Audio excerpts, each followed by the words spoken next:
po ndodh me ndërtimin në kryeqytet dhe në Bregdet. Na është bashkuar zoti Rinaldo Pipiria nga Narea në këto momente. Ju përshëndes. Përshëndetje, nësite me ju. Po, spekulim, tha zoti Shkëmbi në pjesën e parë dhe nuk e dim se deri kur do të shkoj kjo që po ndodh në Tiranë me ndërtimin. Spekulim shumë i madh. Po, duhet të isha prezent ose pak më kishte dhënë mundësinë që ta dëgjoja deklaratën e zotit Shkëmbi. Unë nuk ndaj mendimin që ka një spekulim. Në fund ditës ne kemi parë që për sa kohë që tregu funksionon, në fund ditës është ofertë kërkesë, nuk duhet të ketë spekulim në mes. Pastaj për të analizuar burimet e kërkesës, besoj që kërkon një tjetër lloj përqase, një analizë më të shpejtë edhe më të thellë se sa vetëm 5-6 minuta. Duhet kuptojmë që perceptimi në Tiranë është drejtuar kryesisht nga dy përqasje dhe nga dy statistika. E para është lejet e ndërtimit që jep në Tiranë dhe patjetër që kushdo mund të dojë të spekulojë me lejet e ndërtimit me sasinë e metrave katror, por në fund ditës ne shikojmë që këto leje ndërtimi që jepen sot nuk janë për nesër, por janë për 7-8 vite. Dhe e dyta, patjetër që tregu është orientuar dhe zhurma ka qenë e motivuar dhe për shkak të lokacioneve shumë të mira që është ndërtuar në Tiranë. Dhe fatkeqësisht e gjithë mekanizmi i medias apo e gjithë mekanizmi atyre që kanë dashur të spekulojnë me lajmin janë fokusuar vetëm te 4-5 kulla, pa folur për të gjithë zhvillimin që ka marrë qyteti dhe pa folur për të gjithë mundësitë e akomodimit që është në gjithë qytetin, por flasim që nga Fresku, në Sirius Beris, në Paskuqane dhe çdo zonë tjetër që është zhvilluar në Tiranë.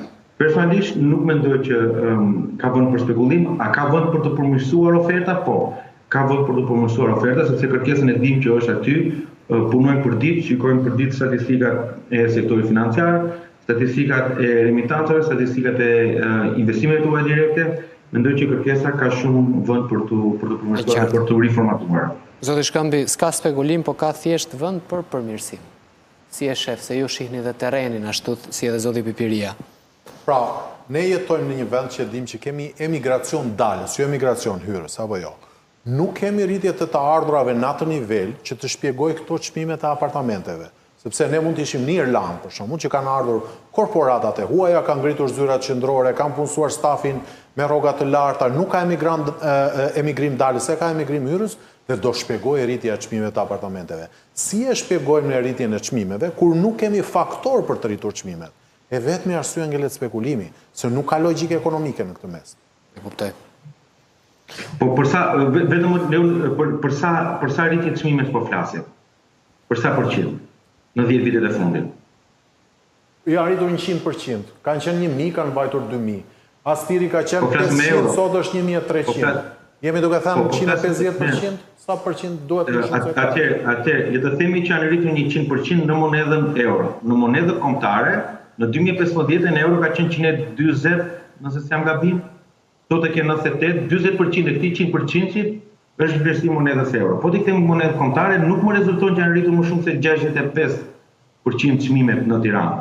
Në të njëjtën kohë jemi duke folur ndoshta orientohemi nga produkti i ri. Astiri nuk ka pasur produkt. Pra, realisht në përveç fazës së deri 2012, produkti tjetër i ri ka hyrë diku pas 2015-s, kanë qenë apartamentet e reja që janë edhe më treg.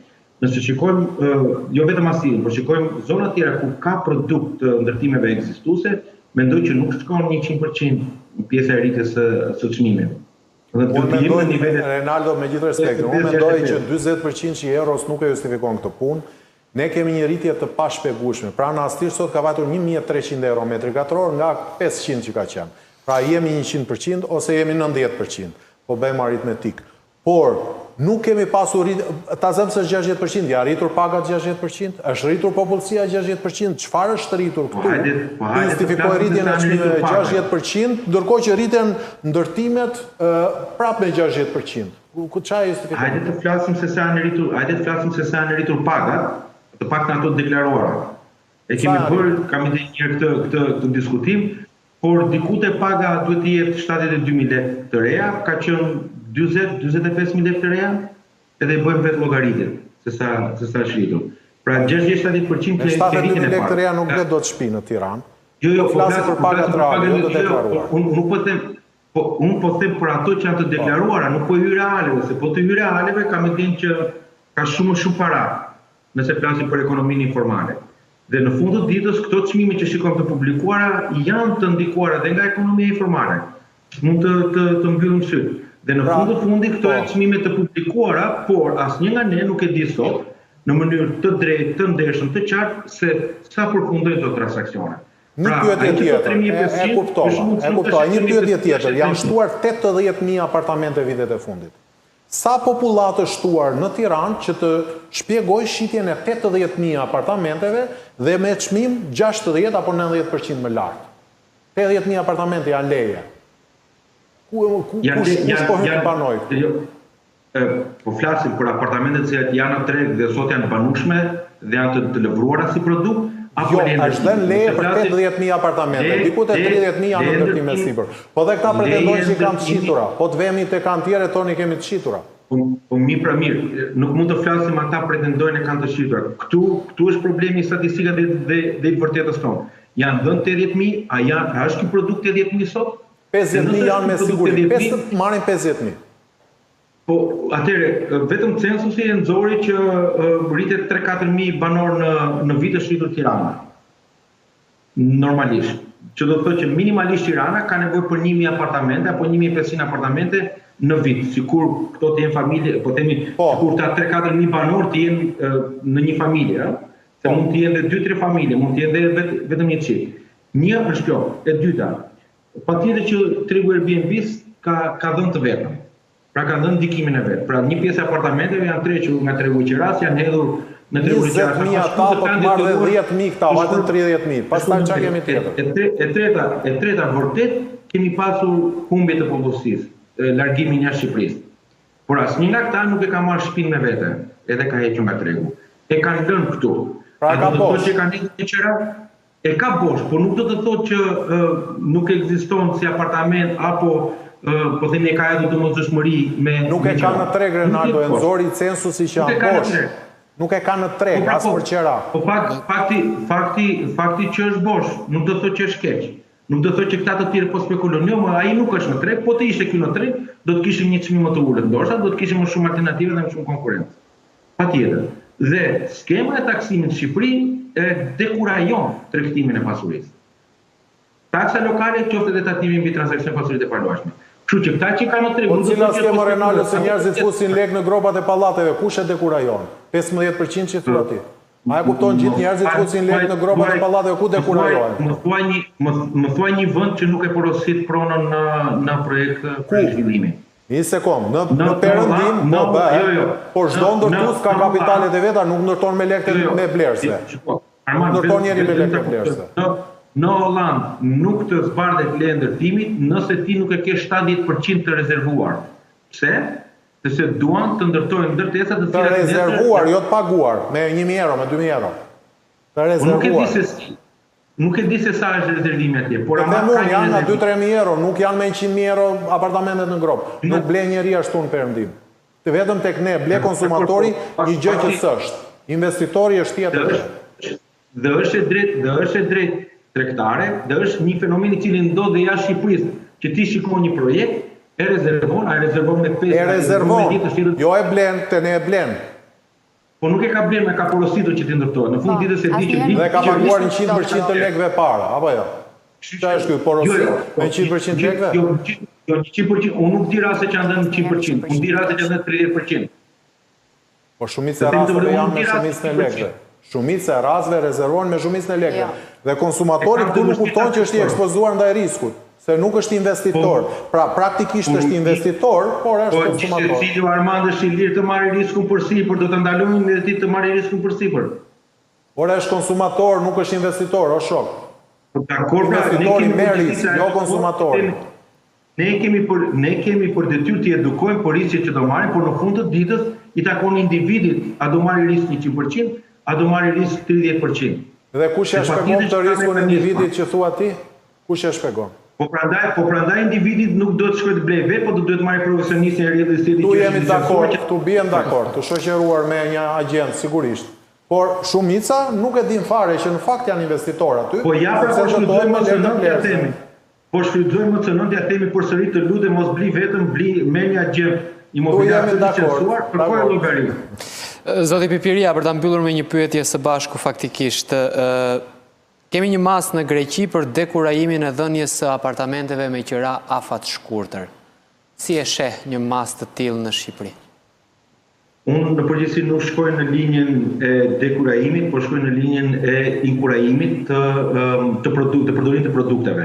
Mendoj që Shqipëri nuk kemi në fazën që duhet dekurajojmë përdorimin e Airbnb-s, por duhet të inkurajojmë sjelljen e një oferte të freskët, të mirë në tregun e qirave afatgjata. Në mënyrë që ne mos të përballemi siç përballur Portugalia, Spanja apo Greqia. Mendoj që ka mjaftueshëm stok, po themi, ato apartamente që Armandi thotë, të emigrantëve të cilët janë jashtë Shqipërisë, edhe nuk po i përdoren, apo apartamente të vlera në formë investime dhe ndoshta të pahedhura. Në treg janë apartamente bosh, nuk janë të pashitura, po janë të blera dhe të pavendosura në përdorim. Nëse ne incentivojmë programet e marrjes së këtyre apartamenteve, kalimin në tregun e afatgjat, qoftë me programe përjashtimi nga taksa, qoftë me programe të lehtësimit në sistemin e taksave, qoftë nxitje me programe që këto apartamente që janë bosh të shkojnë në tregun e strehimit social, besoj të ishte zgjidhje e duhur. Sot ne nuk kemi nevojë që të marrim 3%, të ngarkojmë me barën 3% një ndërtim të ri. Nuk kemi nevojë. Hajde gjejmë programe, ta ulim të 3%, se ky 3% do të thotë që ndërtimi i ri do dalë më lirë, do jetë cilësor dhe do dalë më lirë, do jetë më i përballueshëm nga të gjitha shtresat, dhe të incentivojmë që këto apartamente që janë bosh, qofshin këto 15.000 apo 35.000 apo 50.000, sa thot Armandi, edhe disa statistika të tjera, hajde gjejmë mundësinë për të nxjerrë në treg. Dhe këto nxjerrje, jo duke dekurajuar Airbnb dhe vazhdoi të funksionojë, sepse po mos kishim Airbnb, nuk do të kishim mundësi të shërbenim këtij rritje galopante të turizmit, pra 12 miliona apo siç janë statistikat për të vajtur deri në 70 milion vizitor pas 2030-s. Pra kemi nevojë për këto produkte, por sa që turizmi i Shqipërisë nuk është një turizëm industrial, nuk është zhvilluar fatkeqësisht Shqipëria me turizëm industrial siç e ka pjesa e Turqisë, pra kemi nevojë ta kemi të zhvilluar Airbnb, por këto 35.000 apo 50.000 sado që ofshin të gjejmë mundësi për të nxjerrë në treg. Nxjerrja në treg nuk bëhet me bara fiskale, me barë bimbar. Nxjerrja në treg bëhet me lehtësim dhe me incentiva që vore këta apartament përdorim, futet pjesë të një strehimi social dhe ti do të jesh i subvencionuar, po themi, apo i inkurajuar duke të ulur ca taksa. Dhe këto shtëpi o duhet dalin për qira afatgjate, ose do duhet dalin për strehim të qëndrueshëm, që këtu kthehemi prapë diskutimit të 15% të famshëm. Vetëm po të shikojmë sot në mënyrën se si vepron politika mbi strehimin, e kuptojmë që jemi duke vajtur te ngarkesa me 30% me taksa. Sot strehimi në Shqipëri ngarkohet minimumi me 12% në procesin e krijimit, do ngarkohet me 0.1-0.2% në gjatë përdorimit, që është taksa e pasurisë nga 1 janar 2026, dhe i fusim dhe një 15% tjetër në momentin kur ti e tregton ose në momentin kur ti e jep me qira. Mendoj që këtu kemi mundësi të merremi, qoftë edhe me qira. Nëse është një pjesë e një skeme qiraje sociale apo strehimi me bonus qiraje, mund ta shikojmë këtë 15%. Mos të shikohet kaq ngushtë si të ardhur biznesit se ti po jep shtëpi me qira. Besoj që kemi mundësi të bëjmë më mirë. Sheh plane nga qeveria jonë në këtë aspekt? Në të gjitha diskurset politike që unë shikoj nga kandidatët që janë sot, nuk shikoj një qartësi se si do të merren me strehimin. Flasin në mënyrë të copëzuar, do ulim të taks, do ngrema të taks, nuk kam lexuar asnjë program politik të publikuar dhe të shkruar me analiza që të them që ka plane të qëndrueshme. Uroj shumë që ky moment do funksionojë për reflektim për të marrë seriozisht me strehimin, sidomos me pjesën e qiras.